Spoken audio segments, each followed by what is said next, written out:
sometimes when we're in transition that is not chosen, there's a ton of resistance, right? Because there's grief attached to that.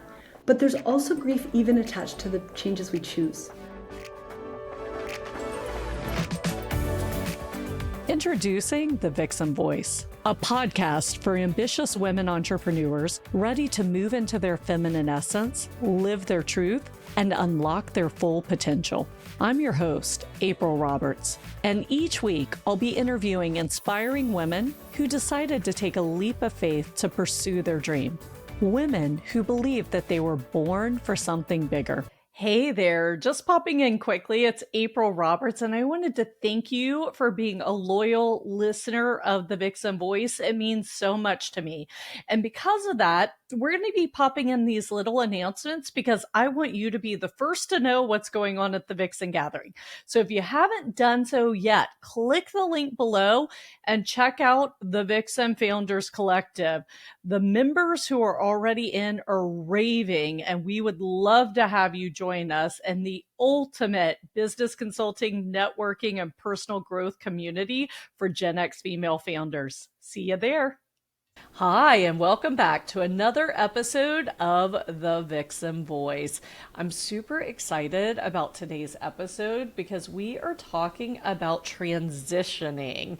And if you've listened, you know I am an advocate for change. I thrive on change. I understand that most of us don't. That's why I coach, to help you get through the change. And so I have a fellow colleague in change joining me today, Dr. Rebecca Sutherns, and she is an author and midlife transition coach. How cool is that? And did you know you even needed it? So tune in, because most people do need a midlife transition coach, helping high achieving women navigate life's toughest transitions. And the other cool thing is she's owned her own business for 27 years now. So we're going to talk about her entrepreneurial journey and how she helps other women transition through those tough times and become the butterfly they're meant to be. So welcome, Rebecca. Thanks very much, April. It's good to be here. Yeah, I'm so excited to dig into this topic. But before we get started, I talk to 100+ women a year on the podcast. And what I've learned is we're all beautifully different and multifaceted and multidimensional. So I'm always curious, what is a pivotal moment or maybe story in your life that, has crafted this amazing agent of change that we see here before us? Absolutely. Well, let me give you two quick ones, one on the personal front and one on the work front. I think the personal front and the work front ones are actually really linked. And on the personal side, I'm the mom of 4 people that are currently in their 20s and grandma to 2. They call me Minga. And I think the part of the transition that was really critical in defining this part of my business actually was the gradually emptying nest side of the family part of my life. I was always working for pay. I was always involved in lots of things, but certainly my parenting role was really important to me. And I think people think about their parenting season and then their empty nest season. But for me, the emptying nest season was almost a decade long. And we don't really think about the gradual emptying. And I remember saying to my husband early on in that I thought I'd be okay once they were all gone and okay when they're all there. But this in-between was really hard. And that got me thinking about the in-betweenness of transitions and sort of catalyzed my interest in this transition coaching.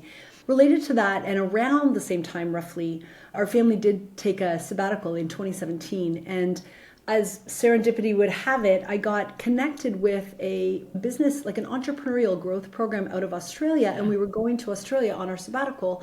And so my only day working on that 3-month time away connected me with this program. It's called Thought Leaders Business School, and it's part of my transition story because I had been in business for 20 years, an entrepreneur for 20 years at that point, and was doing fine and things were going well, and yet was kind of wondering what the next chapter of that would be. And as a result of connecting with them and dipping my toe in a little and then going full on in as a student and now on faculty with them, it really took my business to a completely different level. So 20 years in, I don't know if I would have expected to, I probably quintupled my revenue at that point and surrounded myself with a whole different group of people internationally and just really upped my game. And so that leveling up entrepreneurially coincided roughly with that adjusting to the emptying and empty nest phase and also transitioning into grandmotherhood as well.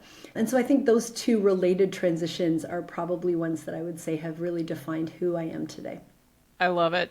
So I find it so interesting that this big shift came during your sabbatical because I have a similar story, and I don't think I've ever actually talked about this on the show. I think I've alluded, but when I had my financial planning company that I sold and then transitioned into coaching, basically what happened was I made it through 2020 because, like I said, I thrive on change. So I actually found the challenge of 2020 like a little exciting. Like I think a lot of entrepreneurs did at the beginning because it kind of forced us to think outside of the box. And then we rolled into 2021 and things didn't really get too much better. And then in Texas, we had a week-long freeze where I was frozen into my house. So it was the series of things that suddenly April of 2021, I was like, oh, I am baked and done. I don't think I've ever been burnt out before, but I think this is what burnout looks like, right?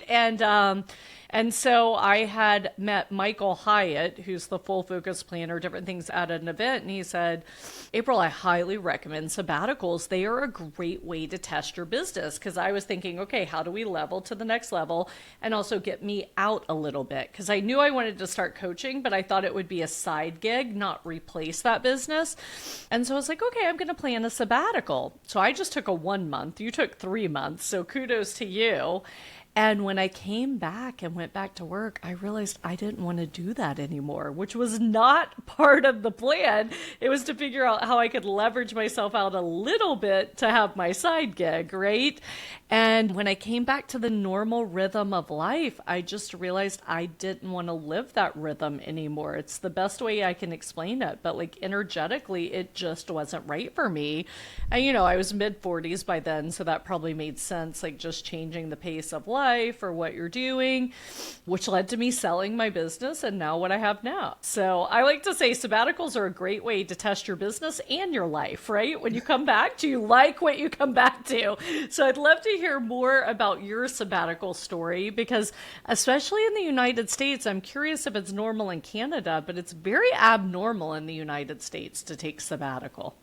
Yeah, it's certainly more normal in certain professions than others. I Yeah. mean, academics or sometimes pastors or chaplains get some time off for study leave, that kind of thing. But I think for the average person, it is not necessarily something people do. And I am a big fan. I really think that taking any kind of pause, whether it is at a really micro level of a good big deep breath through to a few days, through to something longer if you can, more and more research is showing us that that kind of stepping away, changing your scenery, changing your rhythm and routine really does change our perspective.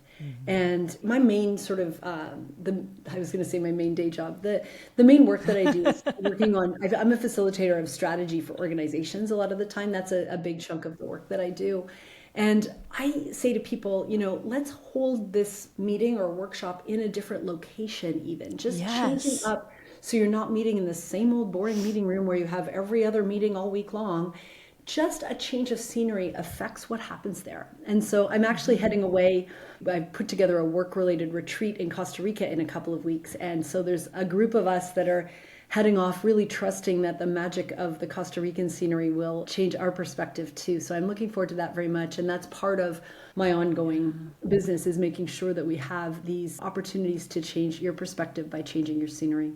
Yeah, no, it's huge. I mean, this is why it's funny because, my mastermind's on pause now. I have other programs, but I started with a mastermind in my coaching business because literally since 2013, I always said my masterminds gave me sanity. And I had like a mastermind in my industry, and I always had one I joined that was like multiple industry, because also a lot of times you get tunnel vision when you're just focused on your industry, right? And so when you go see what people are doing outside of the industry in a new location, it can really like open your mind up to new possibilities.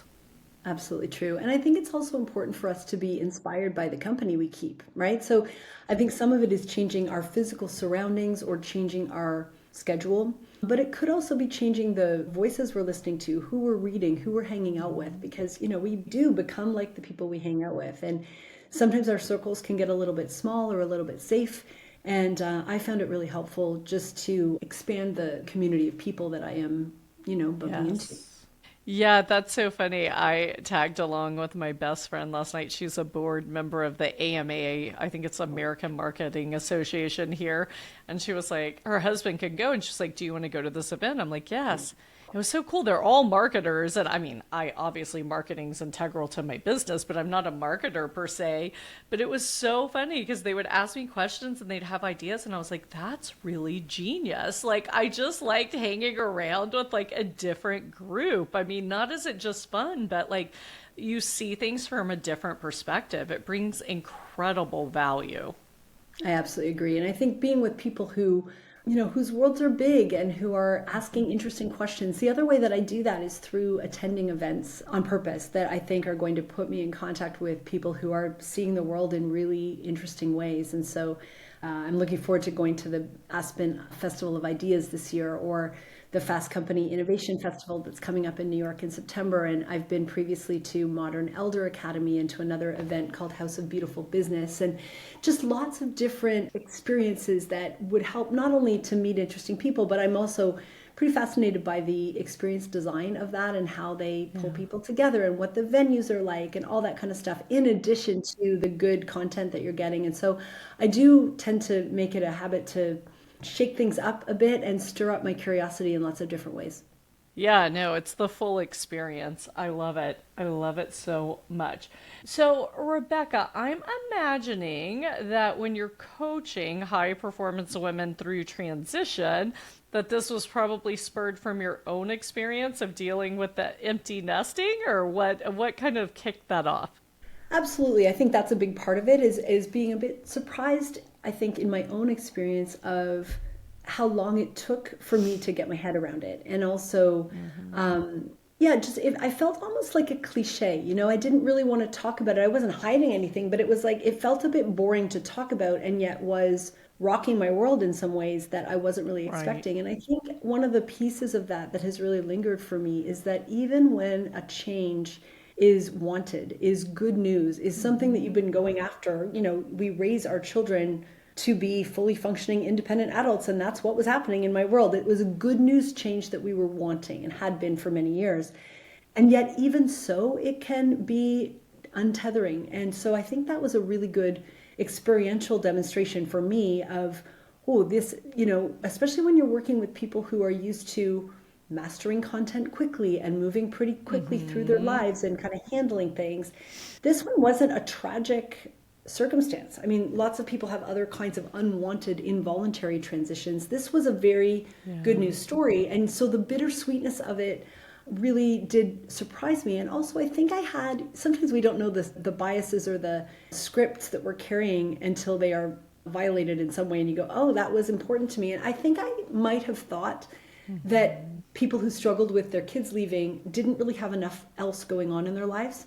I think that was my stereotype, and I didn't realize I was holding to that until, for me, it was like, hang on, I got a lot of stuff going on in my life, and this is still a big deal. And so that was a really helpful kind of nudge into this. And then the other way that I came into it was that because I work, as I mentioned, doing strategy with organizations, I'm in contact with a lot of CEOs, executive directors, board chairs through that part of my work. And, often these folks, many of them are women, often they are looking to what their next chapter might hold and just needing almost a thinking partner to say, what are my options?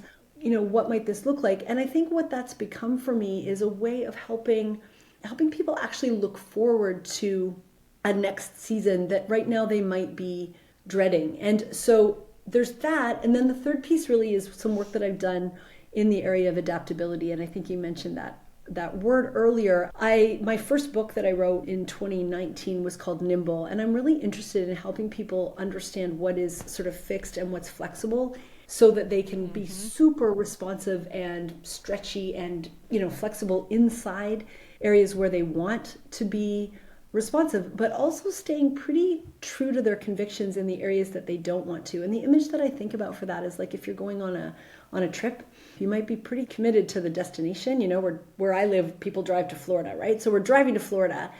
But you got to be flexible about the route you take. You know, if there's detours or construction or traffic jams or the scenic route that looks cool or a good restaurant down this road, you know, in our family at least, it's pretty clear that we're going to Florida, and it's also pretty clear that the route we're taking to get there can flex with whatever happens on the way. And I think using that kind of analogy in our lives as women to say, what are the anchor points that are not shifting even when lots of other areas are, is a really helpful thing. And so I really dug into this space of adaptability and work with different assessments that help individuals and teams measure their adaptability, get better at it, and figure out what their preferred ways of being adaptable are. Because there's lots of ways to do it, and you don't want to be asked to use a tool that doesn't suit you if there's one available in your toolbox that you're really expert at using. Yeah. I love that. And the power of the pivot keeps coming up for me because I talk about that all the time. We have to be able to pivot, but this flexibility of keeping like the end in sight, but you know, you can try multiple ways to get there and it's still successful. It doesn't matter. But yeah, when you mentioned like anchoring to things that are not changing, I was listening, it was actually, I think Leela Hermosi, like on her podcast, she was talking about, you know, after a major change, you're kind of without a foundation for a good year, right? So like I had, you know, moved away from Houston for 2 years to Nashville and started a new company and got out of a relationship all at once. And like I said, I love change. And I was just like when I heard that, it made sense to me. I was like, that's what's going on. I don't feel like I have a foundation. Like I don't feel grounded. It wasn't like anything was bad or like everything was going as I wanted it to, but you almost just feel like you're floating out there. Like you don't have grounding. So do you find that there is like the set time period? I know part of what you do is help them adjust faster, right? That's what I'm hearing. And I like to share these things because I think we women are not always good at giving ourselves grace. And then when we hear something we can understand, it gives us permission to give ourselves grace, right? Absolutely. I was really struck by the work of an author named Bruce Feiler on this. His book is called Life is in the Transitions, and he talked to 200 people about transitions they'd been through, and he coined the term life quakes. You know, we go through these various disruptions and changes really quite often, but the life quakes are the ones that are really big, or where like several different big transitions happen at once. Because I think that's part of the challenge is that sometimes we treat transitions as if they are linear and if we only go through one at a time. But sometimes a life quake happens when you have these things layered on top of each other. And I'm sure all of your listeners can think of a time when that's happened for them. And in Bruce Feiler's research, he found that those life quakes happen every 12 to 18 months, and they take roughly 3 to 5 years to navigate. And as soon as I read that, I thought, oh, you know, like what does that feel and look like for us to normalize the fact that some of these big ones will take years, not weeks or months. And I think especially, as I mentioned, with people who are used to being pretty fast movers, right? Of, you know, we kind of run our lives and do our thing and move on to the next thing. And something taking 3 to 5 years to sort of settle, that's a pretty slow, long time frame. And I think that it can be, depending on our mind space, that can be discouraging or encouraging. But I heard it as encouraging in the sense of giving ourselves that grace, that time, settling into the fact that this is a big deal and our whole sort of being and our nervous system and everything, we need to adjust, and that can't be rushed. And so part of what I do in walking with people who are going through this is be able to normalize that pace, not just what the feelings are like, because what you've described about that person saying they were kind of, or you feeling that you weren't quite grounded the way you wanted to be, that is often part of the messy middle of transition where we feel untethered, like not anchored to something. And that in-betweenness, it's called liminal space. Our brains really love certainty.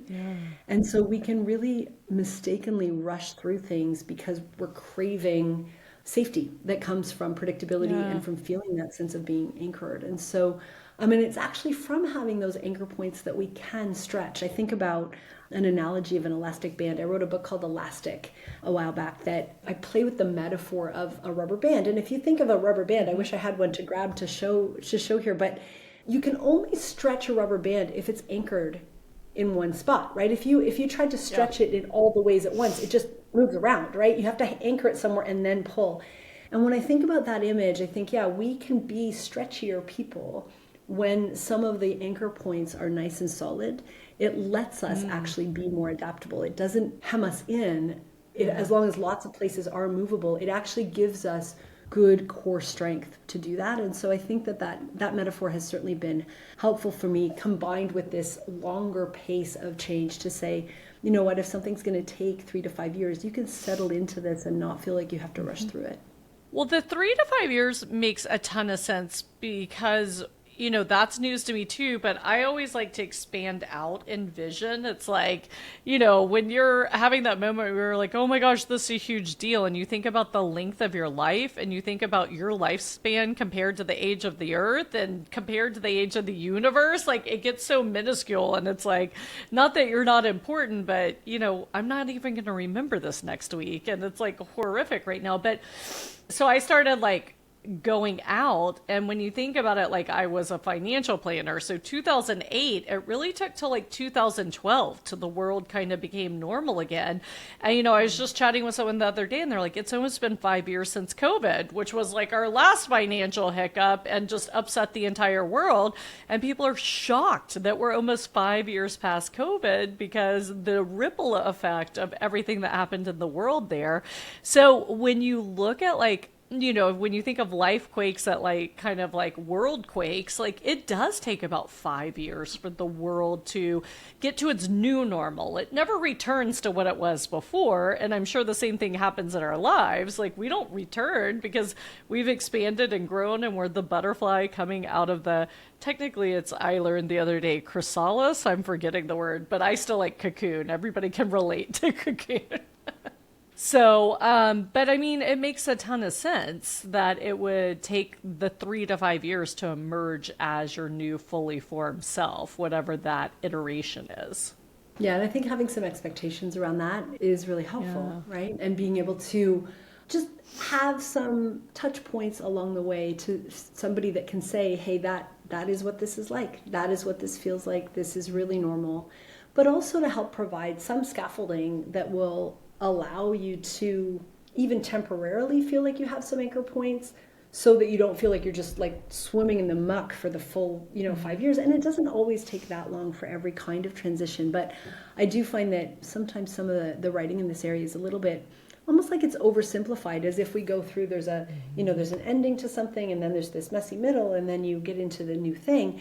That's true, but you often have you're cycling back. It's not quite so simple, but also you often have several of those layered on top of each other at the same time. So people could be going through, changes in their relationship with their significant other or their kids, alongside job changes, or perhaps changes in, caring for aging parents, or trying to decide if they're going to leave their corporate job and start that entrepreneurial dream that has been niggling at them. And there's just a lot of things going on. And sometimes we just don't want it. I remember sometimes when we're in transition that is not chosen. So think of changes like pregnancy loss, or when people lose a job or they've lost a loved one or something like that.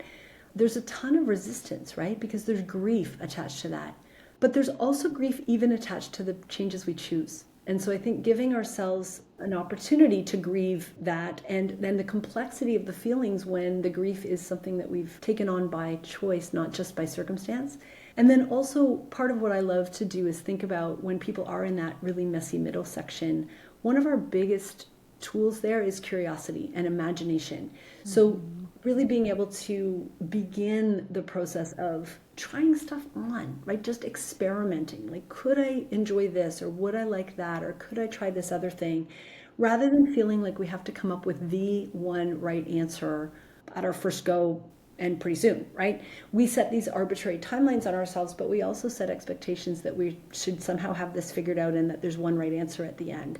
And so I think if people can embrace the experimentation of it a bit, and that's certainly for me been a really helpful way for my husband and I to navigate this emptying nest phase, is we've been trying some stuff, trying working remotely from different parts of the world, trying attending some of those events that I mentioned, and trying some new initiatives in my business to test out whether they work or not, or whether I enjoy them. And so that's where the Costa Rica thing came from that's coming up soon. So I think holding loosely that next chapter, there could be lots of ways that it could be equally satisfying, and giving yourself some time and breathing space to experiment with it, I think, is a really good way to move forward.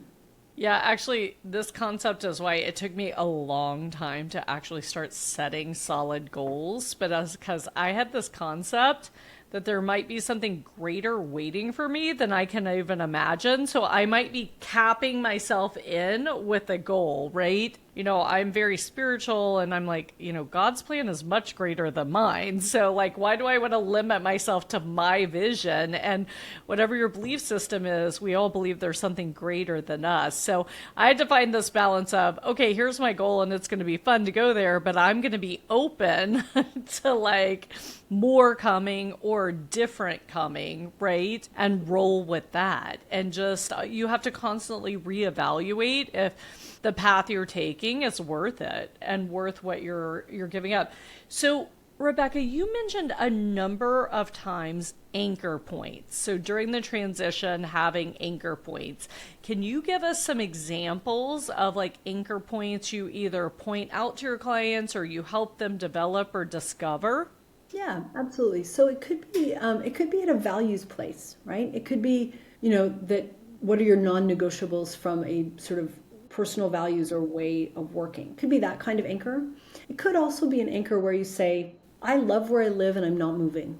And so we're going to, you know, make the plans for the next phase based on not moving cities, for example. But other people might say, I don't mind if I move cities, but you know, my marriage, for example, is an anchor for me and I have no intention of abandoning that, and therefore we make the next plan in the context of that. And so, you know, others have used the analogy of kind of getting your big rocks in place before the little ones. Sometimes our transition is a big rock, but there's usually other big rocks that are already in place, and we may want to, you know, blow up the whole thing sometimes, but generally a few of those big rocks do stay in place. And I think that's in some ways why that pandemic disruption was so much of a disruption for so many of us, because many of what we thought would have been enduring anchor points didn't hold quite the same way. You know, you don't expect education and travel and health and all to get kind of called into question at the same time. And so we don't have quite as many sort of sure anchor points as we thought we did, but what are those things? And so you mentioned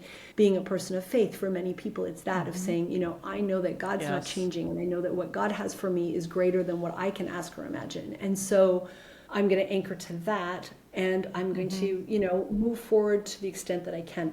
I think the other thing that's pretty fun about that kind of goal setting, though, is that I'm coming to think that there are different kinds of goal setting people, where some people love setting like super ambitious goals, and they're like, you know what, if I get 80% of the way there, great. I don't actually mind that I'm not going to get to that ridiculous target I set for myself, but it's going to, you know, keep me motivated and help me playing a bigger game. Other people are really like accurate goal setters. You know, they're like, if that paper is due at midnight on Wednesday, I'm turning it in on, you know, on Wednesday at 5 to 12. Yeah. And they like to set a goal that's really precise and exactly meet it, because the accuracy of that appeals to them. And then there's other people. I think of folks that are maybe on a like commission sales job or something like that, where they have an annual sales target and they set it modestly on purpose. You know, I'm going to crush that by April, and I've got from May to December to look really good now because I have, you know, exceeded my target. And so I think there's all kinds of different ways that we hack our brains to help us stay motivated toward a goal. And so I don't see goals as limiting in that sense, or as helping us or keeping us small. But I think, as you said, staying open to what is there for us, but at the same time, having some measure of focus is also one of the ways that people move through that messy transition stage of saying, what is meaningful for me? What do I understand the purpose of my life being? Or even it could be something more, almost less existential and more time-bound than that. They might say, boy, this really feels like a creative time, and it is. And so they might enroll for a 6-week pottery class or something and go, you know what, for 6 weeks, I'm going to learn how to make these pots, and I don't care that this isn't going to become my career choice of the future, but I've got a structure and something to put on my calendar for the next 6 weeks that's going to keep me showing up at a thing. And it's a great example in some ways, because we also know that one of the ways to ease our anxiety is to be creative and really tap into that more curious, creative, right brain activity side. And Martha Beck has a new book out about some of that called Beyond Anxiety that we were just talking about today in a book club that I run. And replacing the kind of left brain anxious treadmill kind of thinking with something a bit more creative is really hard for people when they're in transition. But if they can allow themselves to step into that and enjoy something creative, it's one of the ways that it helps people navigate those new seasons that they're in. Yeah. No, I love it. It's so funny as you were talking, I was like, wow, I talked about this on a conversation earlier today, another podcast, so we were talking about how we just like tend to blow up our lives and then, okay, let's go. And I was like, because I was like, yeah, I changed everything. I had no anchor point. But that's not true because my faith was my anchor point, and that's why all that happened to deepen my relationship with God. And that's actually why I now came back to Houston, because I'm like, okay, my time in the cave is over. Like, it's time to come back to the light. Like, I needed that period of like growth phase and depending on that as my anchor. And now it's like, okay, I'm ready for anything. But it is really funny to think in those terms. And what is your security? Because we all need security as human beings. We need some point of security, and it's different for everyone. And understanding what that is and where you don't need security, I think is really important to living a good life. And honoring each other for our differences. I'm laughing because my family always laughs at me because I move a lot, and I'm like, I need a new environment. Like, other people want to stay in their house forever, but we all operate differently. So just honoring that and not second guessing yourself based on what other people are doing. Absolutely true.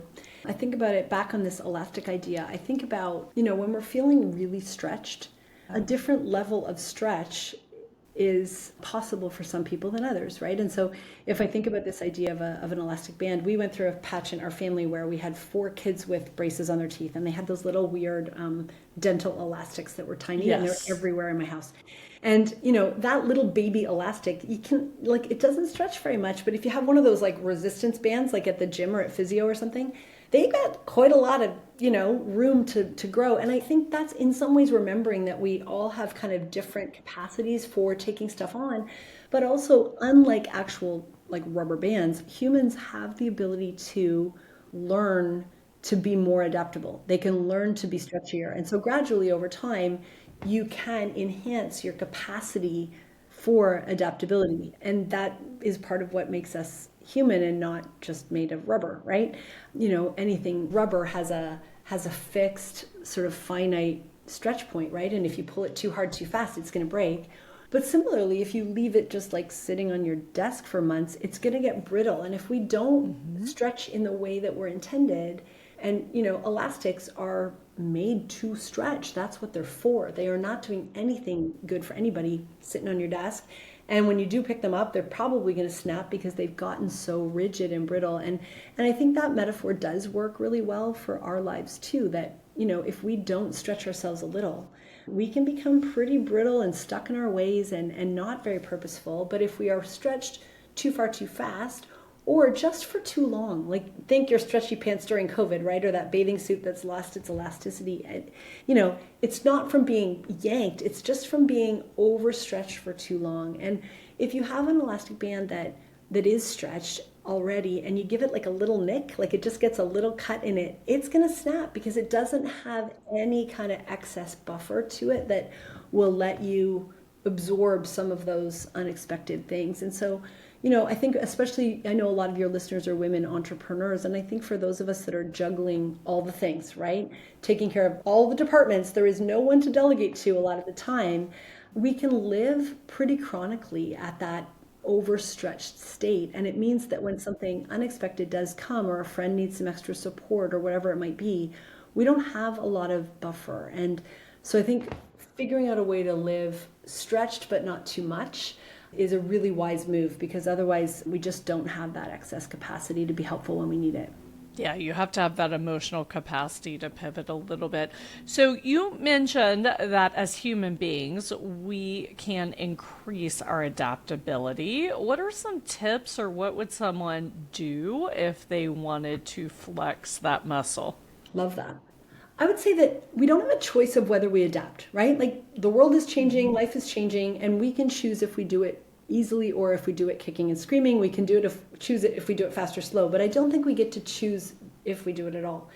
And the Yeah. way I think about it is we could choose to do it in an easy way or a hard way based on how we are wired and created, right? And so my image in my head for that is, if you're walking through the woods, you can take the path that's already cleared and, blazes on the trees and gravel on the ground, or you can hack your way through with a machete if you want to, but it's going to take you longer and be harder work.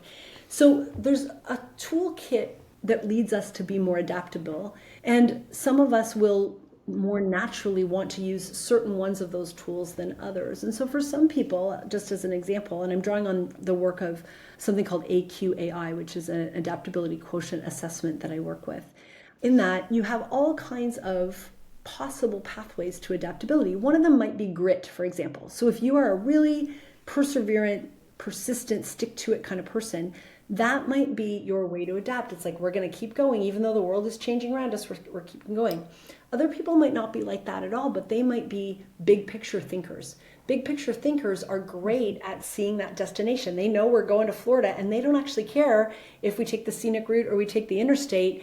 They can stay focused on that long-term destination. But another area that's really helpful in adaptability is actually our team support. It's the people around us. Mm-hmm. And so we might be able to lean on those people when we feel like we are feeling really stuck. It could be that the environment we're in, the people we're with, the culture of the company, the vibe of the office, that scenery changing your perspective thing, our environment, both as a team or as a corporation, for example, that actually contributes directly to our ability to be adaptable. So if we can adjust who we're with or what the environment is like, that can help. And also stress. If we can lower our stress point to an appropriate level of stress and stretch, you don't want none, but you don't want so much that we can't learn. Because when our brains are really stressed, all of the sort of curiosity and learning abilities are diverted to coping with the stress, and they really aren't open to those new experiences. And so if we can modulate our stress responses, that's one way. And so there's just lots of, there's 15 different kind of elements, and you can imagine that they can get combined in different ways in different people. And so it gives us lots of places where we can lean in to becoming more adaptable, because it really is a skill. And the people who are good at it actually love it. So when you were talking about being somebody that enjoys change, that's our experience. When people are aligning their pathway to adaptability with the ways that they would prefer to adapt, they are energized by that. They like it, they enjoy it, they're not resisting it the same way. But if you're trying to adapt, either trying not to adapt and wishing the world weren't whizzing past you, or if you're trying to adapt using tools that are just not you.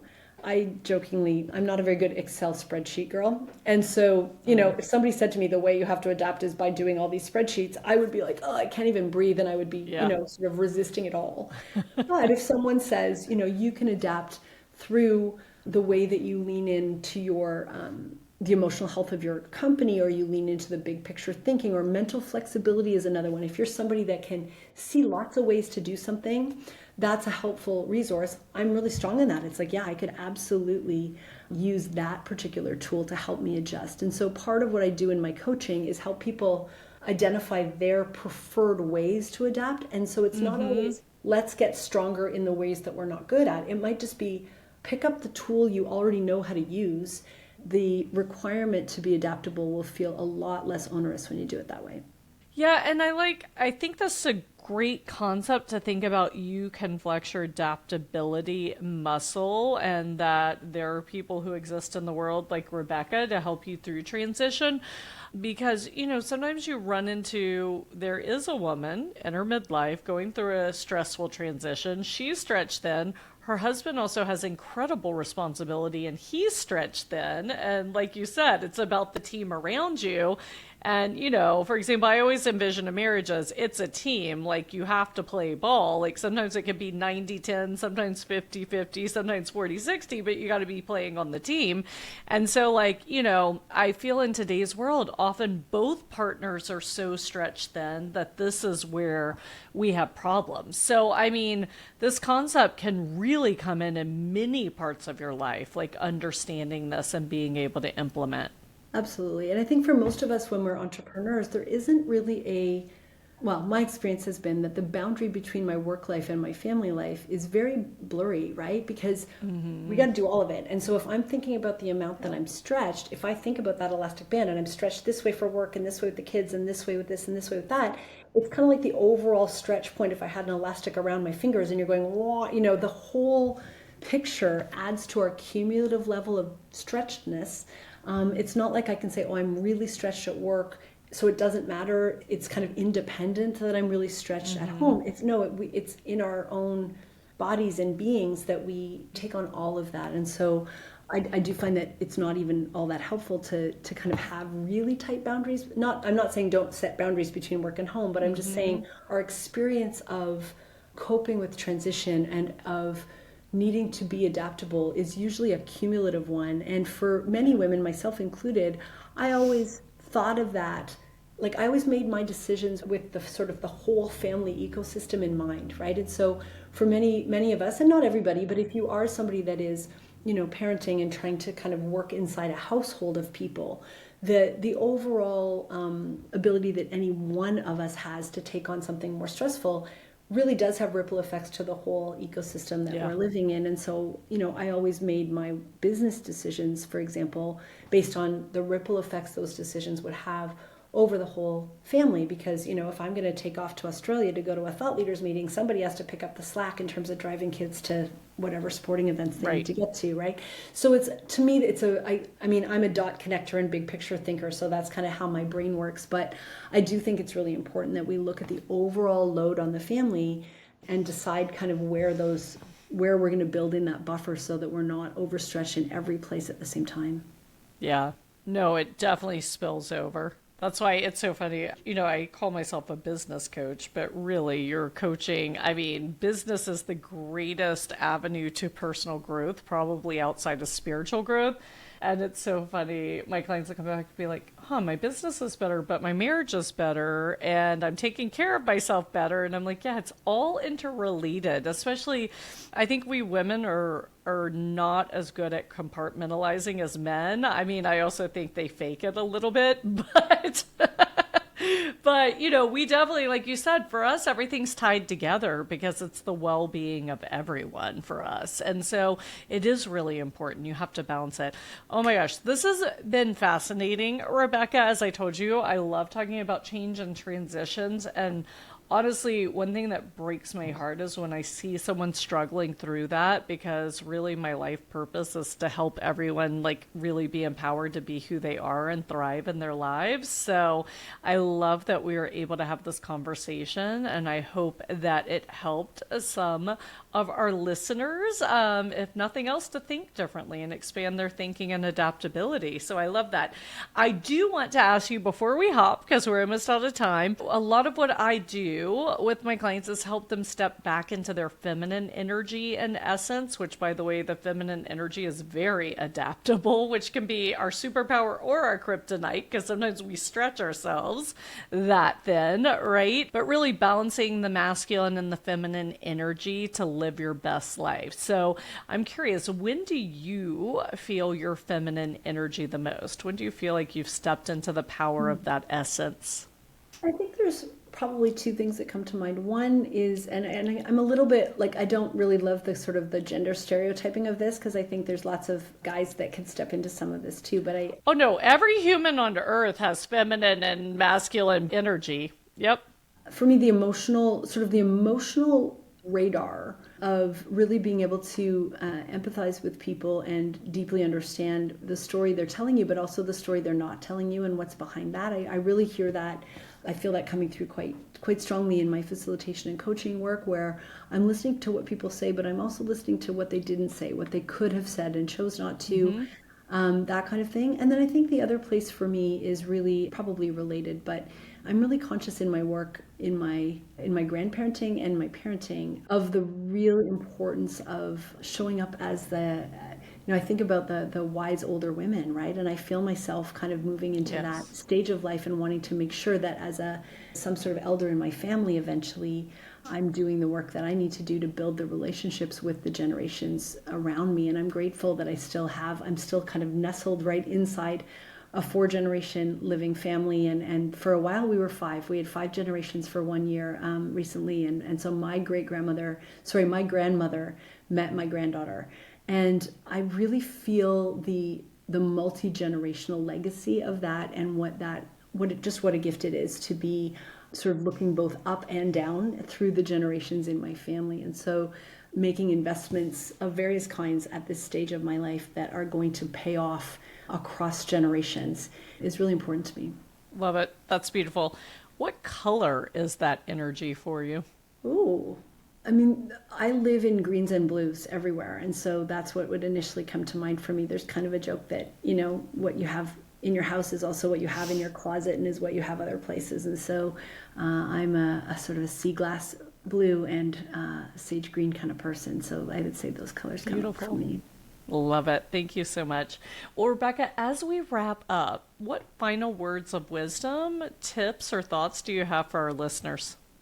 I guess what I would do is I would direct them, if they want to, we'll put in the show notes on my website, which is my name, it's RebeccaSutherns.com. If you go to /podcast, that book Elastic I was talking about is available there in ebook form as a free gift for listening in today. So they're welcome to do that. It's also available for purchase through Amazon and other retailers. But when they go to that same page, there's a little kind of a diagnostic there, a quiz that's called the True for You quiz. And sometimes what happens when people are in the midst of the messiness of transition, they don't even know what they need. They just kind of feel off. It's like something's not right. I'm not myself.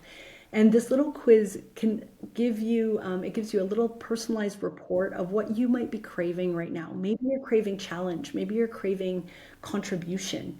Maybe you're craving clarity. And it gives you some ideas of what you can try depending on how that profile of what you're craving shows up. So if any of your listeners like quizzes, they can go to that. And what I would recommend is that people just really try to stay curious, because it's that curiosity and that openness to varied experiences that's really going to move us forward into imagining whatever that next season might hold for us. I love it. Thank you so much. And yes, if you want to get your hands on that quiz, it's in the show notes, but you might be in your car driving. You might be somewhere where that's not easy access. So here's your solution. When you get a chance, go to vixengathering.com/podcast and subscribe. And then magically, all of the tools and contact info for all of our amazing guests show up in your inbox every Tuesday and Thursday. It's really that simple. So look forward to seeing you every Tuesday and Thursday. And as I always say, the world needs more love. So your challenge this week is, how can you show up more in love, and maybe keep an eye out for people around you who are stretched too thin? How can you make their life a little easier? How can you be that great team member? And sometimes it's not huge. Sometimes it's just listening or showing them that you're there or showing up. So how can you bring more love to the people around you who maybe are stretched too thin this week? Thank you as always for listening. I hope you have a fantastic week, and I'll talk to you soon. Thanks again for listening to the podcast. If you enjoyed today's episode, be sure to hit subscribe so future episodes are automatically downloaded directly to your device. And if you want access to today's show notes, including links to all the resources we mentioned, visit vixengathering.com/podcast. Thanks again for listening, and I'll catch you next week for another episode of The Vixen Voice.